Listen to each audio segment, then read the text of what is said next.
In this video, I'm going to be talking about the book Modulation by Max Reger, a short little workbook. We're going to be talking about what's inside. Here are the preliminary remarks written by Max Reger in 1903.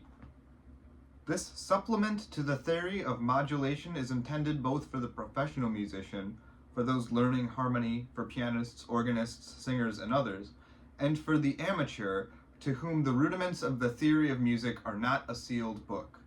I would draw special attention to the fact that in this supplement to the theory of modulation, that is, in the examples of modulation, I have purposely avoided anything pertaining to enharmonics, with a view of drawing the students' special attention to musical logic.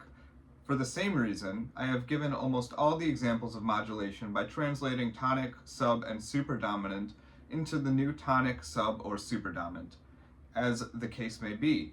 That is, I've given them in so-called cadence-like form, in order to thus lay before the pupil the fundamental principle of modulation in the clearest possible manner. The analyses of the examples of modulation will at once make the fundamental principles clear to any student, even to less gifted ones. Of course, all the examples of modulation will allow of other solutions, but I doubt whether such other solutions will always be shorter, that is, more to the point, and more logical than those given in this supplement.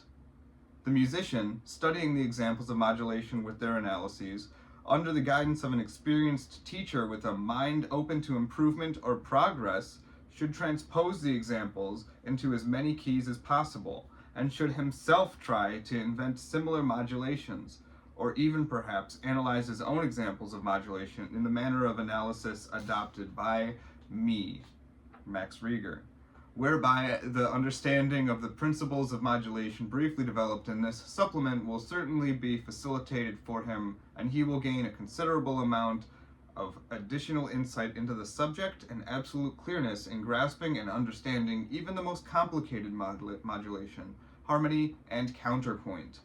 In conclusion, I would request that my examples of modulation be looked upon not as compositions, but that they be merely taken for what they are intended, dry examples explaining the simplest principles of theory of modulation, one of the most important chapters in the whole of musical theory, especially considering the modern style of composition. Should my little book be destined to assist in clearing up the difficulties of so manifold and varied a nature which students encounter in dealing with this special subject, the chief object of my efforts will have been attained. Max Reger, Munich, October 1903. So this is a funny little book. It's a very thin book, and it is about exactly one topic. He is to the point. Max Reger, writing about modulation in music, a very specific topic. Like he says, they're not so much compositions as much as they are exercises. You see a lot of that in music books, but not like this typically here. So let me just show the first page to you here. You can see he's just giving examples of modulations.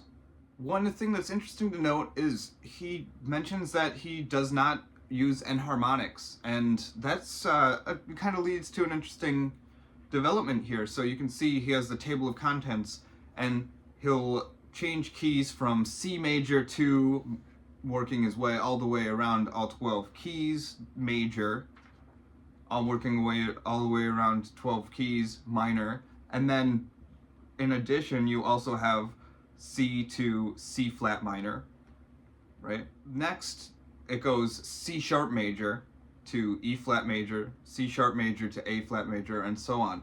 So he really does provide exercises for every key change that you could imagine. Once again, Max Reger, pick up a copy if you're looking to learn more about modulation.